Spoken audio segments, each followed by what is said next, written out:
আসসালামু আলাইকুম, welcome to Mukta kitchen house. আজ আমি আপনাদেরকে গরুর গোশত দিয়ে আলু বাঁধাকপি রেসিপি করে দেখাবো।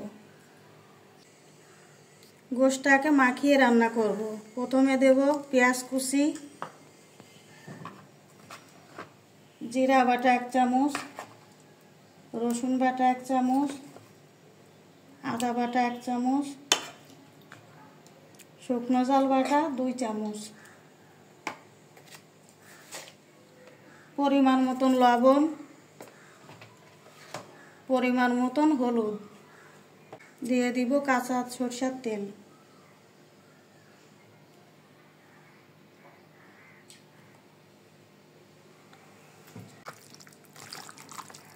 সব মশলা দিয়ে ভালো করে মেখে নিয়েছি, 30 মিনিট রেখে দেব।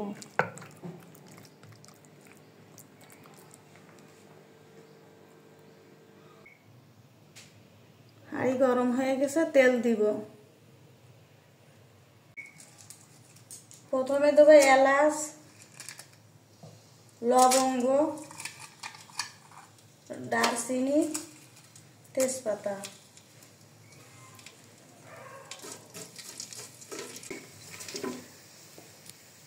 দিয়ে দিব পেঁয়াজ কুচি। পেঁয়াজটা আমি লাল করে ভেজে নিব। পেঁয়াজ লাল করে ভেজে নিয়েছি, মেখে রাখা গোশত দিব।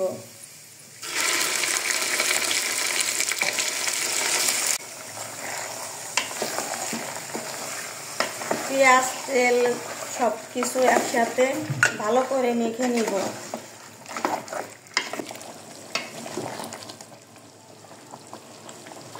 2-1 মিনিট নেড়ে নিয়েছি, 10 মিনিটের জন্য রেখে দিব।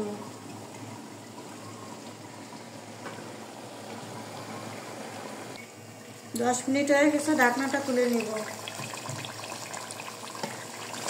গোশ হাত কষিয়ে নিয়েছি, বাঁধাকপি আলু দিয়ে দিব।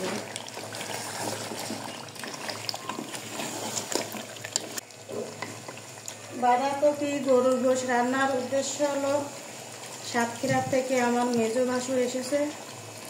সে বলল যে একটু বাঁধাকপি দিয়ে গরুর মাংস রান্না করো। তো আপনাদের ভাইয়া সকালবেলা গিয়েছিল, গরু গোশ এনে দিল আর বাঁধাকপি, তাই রান্না করলাম।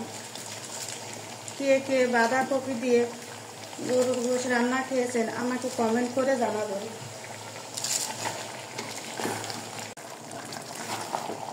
গরুর গোশ বাঁধাকপি ভালো করে নাড়িয়ে নিয়েছি। এখন আমি 20 মিনিট সেদ্ধ হওয়ার জন্য রেখে দিব।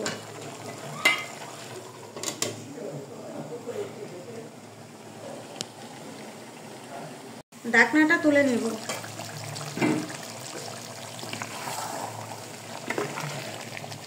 বাঁধাকপি গরুর গোশ ভালো করে কষিয়ে নিয়েছি, পরিমাণ মতো পানি দিব।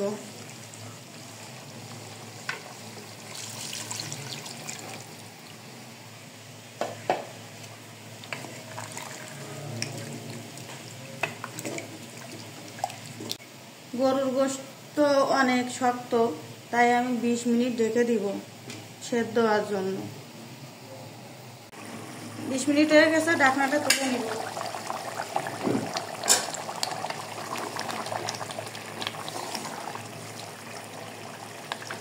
বেটে রাখা মশলা দিয়ে দিব, এলাচ, দারচিনি, লবঙ্গ।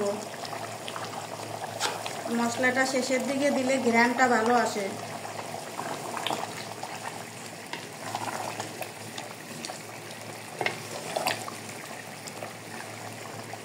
গরুর গোশ দিয়ে বাঁধাকপি দিয়ে আমার রান্না হয়ে গেছে, এখন আমি নামিয়ে নিব।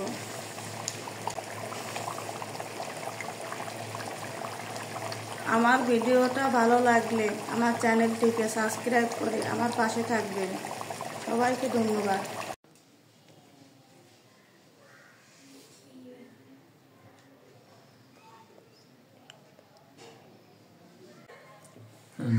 আমার বড় আপা পাতাকপি দিয়ে গরুর গোশতে রান্না করে খাওয়াতো, খুব স্বাদের জিনিস।